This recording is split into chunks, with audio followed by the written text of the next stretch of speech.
Back to epic Sushmita. మనం ముందు వీడియోలో చెప్పుకున్నట్టు ఆ విధంగా యుద్ధ భూమిలో ఉన్న వారందరినీ మూర్ఛపోయేలా చేస్తారు అర్జునుల వారు. వీరు గెలిచారని రాజ్యంలో ఉన్న వారికి చూపించుకోవడం ఎలా? దాంతో వీరి కిరీటాలను తీసుకుంటారు. అర్జునుల వారు వెళ్ళి దుర్యోధనుడి కిరీటాన్ని విరిచేస్తారు.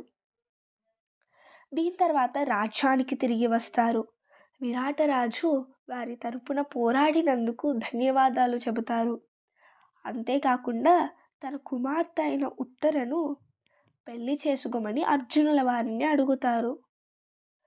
లేదు లేదు, నేను ఉత్తరకు గురువులాగా ఉన్నాను, అంటే నేను ఉత్తరకు తండ్రి లాంటి వాడిని, దాంతో నేను ఉత్తరను పెళ్లి చేసుకోలేను అని చెబుతారు.